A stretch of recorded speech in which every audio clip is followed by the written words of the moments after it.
So I've created a new file. I've just used a document template, Architect Imperial. I can see that I'm in feet and inches along the top. I've selected my polygon tool because polygon tool is the foundation for the wall tool, which I'm going to go over today. So I can see that in vertex mode, I can go around, I can type in specific values and draw, for instance, a building outline and set each vertex at a specific distance from my previous point. Remember, if I wanted to go back a step, I'm going to hit the delete key. If I want to escape out of this entire operation, I'm going to hit the escape key. And there's my shape. Or if, for instance, I was doing a building outline, I could do, this would be it. It's a polygon. Now there is also the double polygon tool. So for instance, if I wanted to do a separation of 6 inches for an exterior wall, I could easily go and draw around. I'm not doing specific values, but here I could if I wanted to. Okay, so there I have this double line. It can give me a thickness. I can apply a fill. So if this was existing wall construction, then I'm going to do it in white fill. If it was new construction, then I'm going to do it in black. And if it was demolished, then or hidden, I'd want to do it with a dashed line. Okay.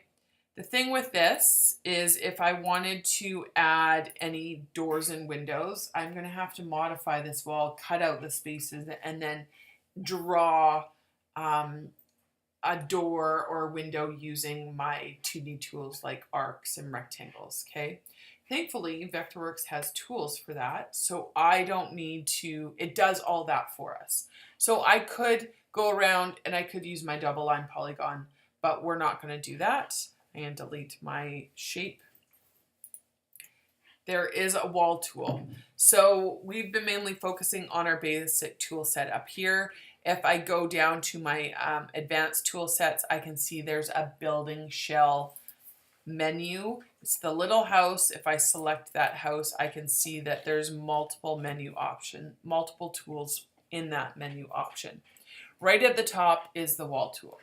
So if I select the wall tool or hover over it, I can see that it's shortcut number 9, and it gives me a little indication of what this wall tool does.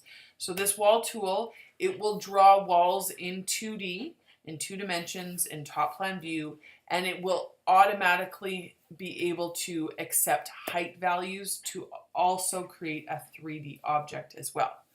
So whereas if I was just using the polygon tool or the double polygon tool, that's only a 2D object. So I'm going to select my wall object. I can see there's this little polygon icon because there's a polygon mode, and I can draw my walls in the way that I would draw a regular polygon shape. Okay, there's multiple modes and menus along the top, so I will go over those quickly. Remember, you can see the little gray vertical line. Those are our mode menu groups. So this first mode menu group is our control line mode. So our wall has thickness. When we're referencing using a measurement, for instance, the exterior dimensions are going to be different than the interior dimensions. The center line dimensions are going to be different than the exterior or interior dimensions because our wall has thickness.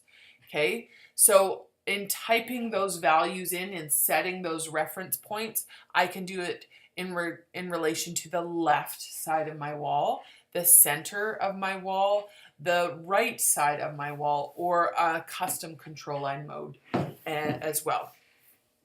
Now, when we're creating walls, in reality, those walls are made up of multiple components. There's the stud framing. If it's an exterior wall, it's going to have sheathing, rain screen, siding, and drywall on the inside. If it's an interior partition, it's going to have studs and thicknesses of drywall on either side.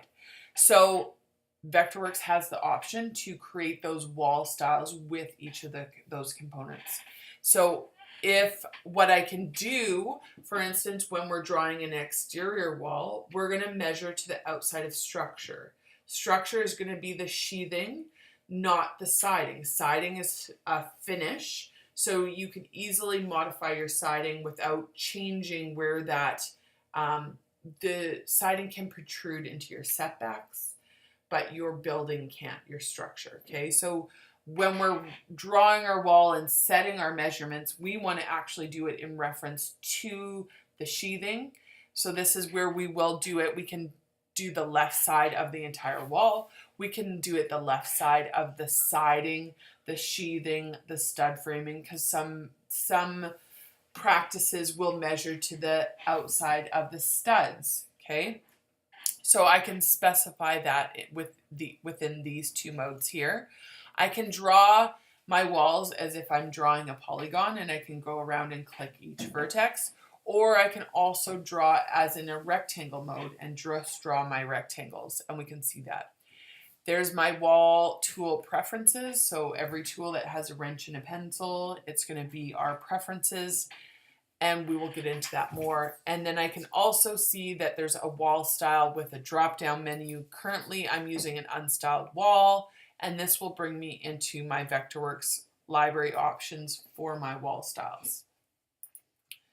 Okay, I'm just going to leave everything as it is, and I'm just going to draw a wall. Okay, so I'm going to go around, and I can see that it's going to be just the same as if I'm doing my polygon.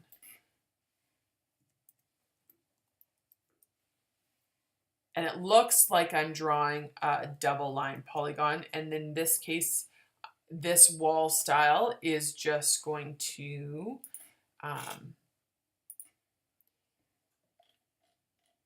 and I can see what happens is it automatically joins my walls. That's a setting in our Vectorworks preferences, but what happens is it miters the corners. So this wall, you can see if I cut it, it's highlighted, it's cut on an angle. Okay, so this is an unstyled wall. I can see in my object info palette, it's 6 inches thick. If I wanted to change that thickness, I could do so after creation in my object info palette. I could also do that prior to creation in my wall tool preferences. So those values I put in are from the wall tool, the left side of my entire wall. So now if I take my dimension tool and I use my snap loop, I can see that if I go in and I measure this value, it is 16 feet, which I put in or I accepted. I can't remember which one I did. And this one I did do 20 feet. And so it's from the outside of those reference points. Okay, so when we're working, we're going to want clean dimensions on our exterior walls, especially. So if you're having to, these plans were going to be constructed. If the contractors took these plans and they needed to create formwork for concrete, are you putting in 5/8 of an inch? Why would you put in 5/8 of an inch, right? We're wanting to make these nice clean dimensions. So all these dimensions that I typed in, those measurements, those values are this exterior line. Now, if I was to measure from the interior, I can see I get a different measurement because I have to subtract the thickness of the wall. The thickness is 6 inches. So from either side, I'm subtracting a foot in total. So my interior dimensions are going to be 19 feet. Now, did anybody notice what direction I drew in? Clockwise, counterclockwise? Right. I drew clockwise direction. Now, if I go in a counterclockwise direction, I'm going to do those same measurements. I think I'm going to start from here because I knew this was 40 feet. Oops.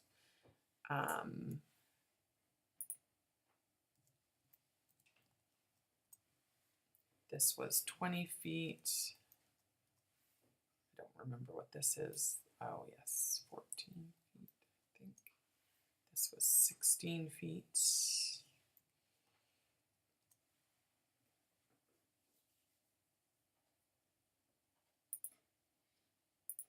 Okay, so this time I went in a counterclockwise direction. I'm going to take my dimension tool and I'm going to measure those outside dimensions and look what I have. So originally this was 20 feet over here and this is 21 feet. Why is it 21 feet even though I put in... Right, exactly. So I was going in a counterclockwise direction. So if I started from this point, and if I'm like a little person standing at the end of this wall, the left side is actually on the interior and the right side is on the exterior, right? So that left side, and as I continue around and go in a counterclockwise direction, that left side of the wall is always on the interior. So if I go in and I measure, what dimension is this going to be on the interior? 20 feet. That's the value I put in. That's because I'm doing my left control line mode to the, in regards to my entire wall, it's going to put that value in for that left side. So when we're using polygon mode in our wall tool, we always want to make sure we're drawing in a clockwise direction. Okay, does that make sense? Everybody all good with that? Now, yeah, I feel like it would feel super foreign to do it the other way too. Yeah, Like right? Weird, awkward. Yeah. So we just won't go there. Yeah. Yeah. Okay. So I can also choose a rectangle mode. So this time I'm going to draw and I'm specifying these values. Again, let's do this 20 feet by 30 feet. Okay, I put in positive, positive, so it's going to go up and to the right. These are my walls, so I put in 20 feet and 30 feet. There is no direction, right? You're just typing in those values. It's still going to be in regards to my left control line mode. So if I do my right control line mode and I do another rectangle mode,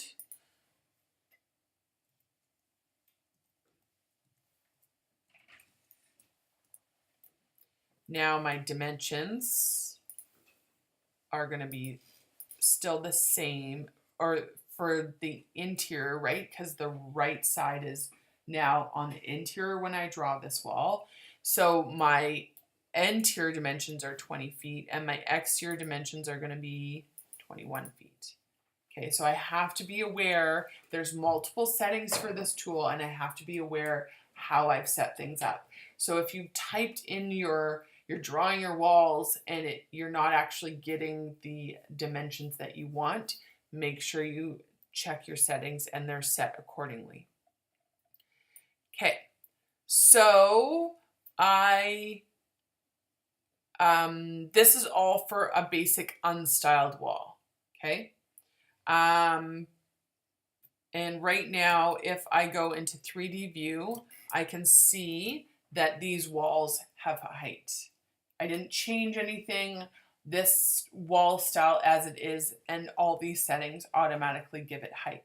There's multiple settings for this. We will get into it eventually, but I can see that I did very few operations and I got a 2D plan out of it and a 3D model out of this one operation, right? Okay, and then if I wanted to, I could easily go and put a roof on this thing if I wanted to, and voila, I have a roof. We'll get into that eventually, but we can see how advanced these tools are and how helpful they can be when we get there. Okay, so back into top plan view.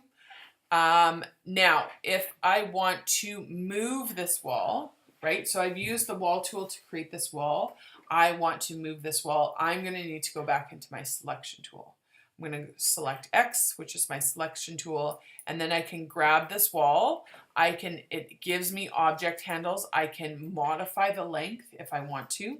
I can also click and move this wall. Now see what happens as I'm moving this wall. It's showing me this extended rectangle because what it does is it automatically keeps those walls joined. So in moving the wall, it also maintains the wall joins and extends the other walls as well.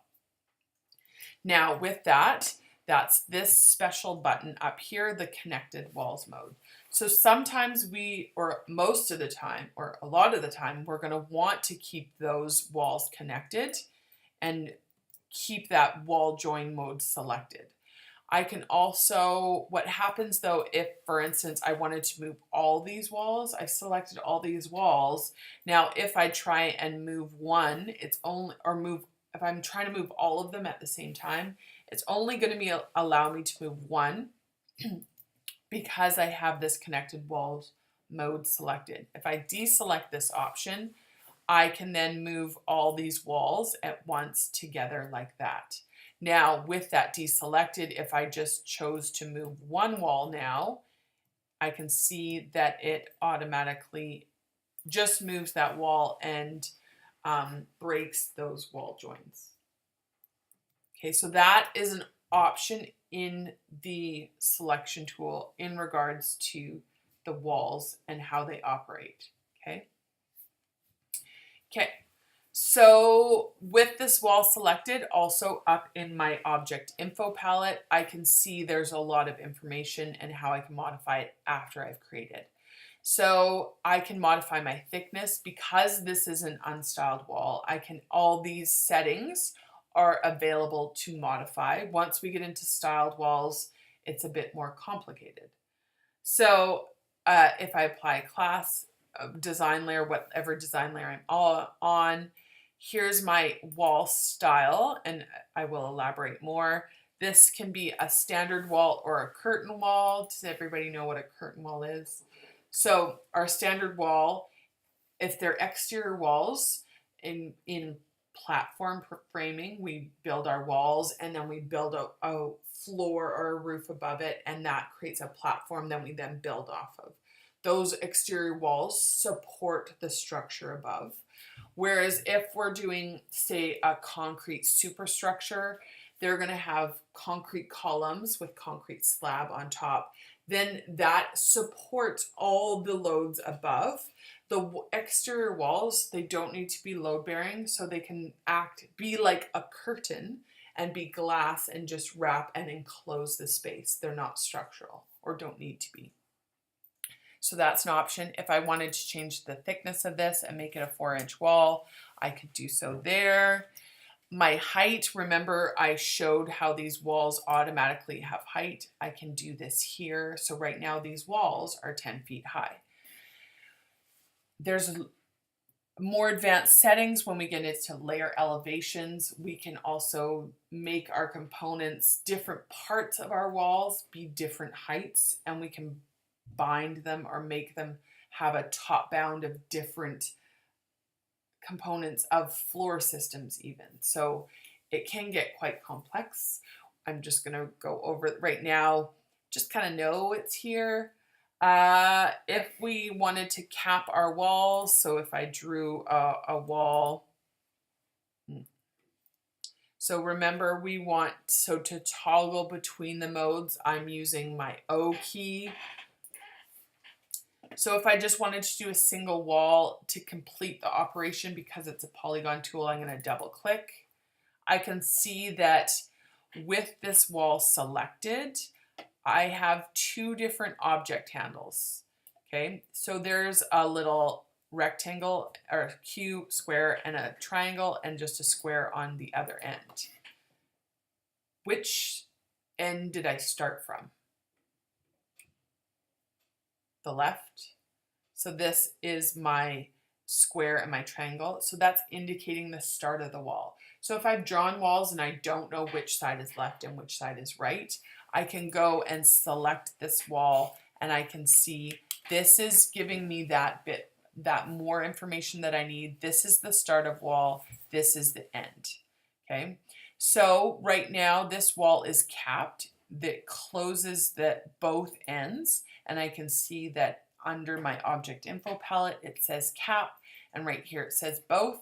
I could cap none of them, and I can see how my wall looks differently in that way. The fill is still there, it just doesn't have those caps on the end.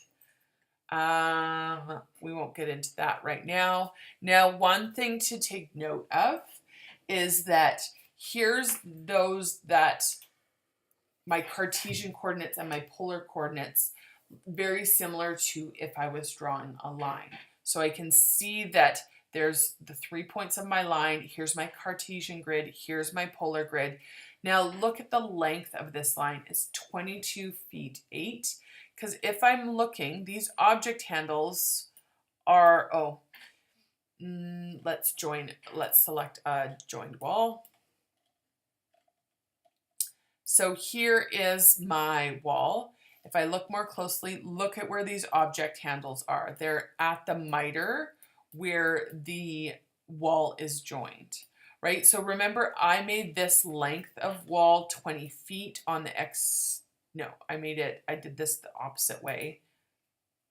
So this was 21 feet. But this wall, this length is 20 feet 6 inches because those object handles are not, they're inside the wall, right? So I can see it makes those object handles. So if I'm changing the length of the wall, I don't want to do so here because when I'm dimensioning or measuring these walls, I'm doing so from different reference points than how these objects are created, right? So the way the settings work, it recognizes this is a wall. This is where the object handles are, so it operates correctly, and meaning that from that object handle to that object handle, it's 20 feet 6 inches, but I want this wall from the outside point to the outside point to be 21 feet in this case. Okay, so when we're checking the lengths of our walls, we're going to want to use our dimension lines, and or line tool even will work. This is the length of the wall, but the reference points are different from what we're measuring from. Does that all make sense? Okay. So now I have my wall. So for instance, this wall that I just created, it has these object handles. I can easily grab them. So I can move it if I choose my crosshairs, or I can get my stretchy handle and I can stretch this wall to this other wall. What happens is it automatically joins the wall. So I can see it made a little cut out from this wall and joined that wall to it. So if I did a 2D polygon tool, then I'm going to have to make those modifications. The wall tool automatically does that for you. Okay. Now with that, I feel like we have lots to work on right now. I'll get you guys to practice drawing walls, and then I will add even more information. Any questions about what I just went over? Maybe in a minute. Yeah.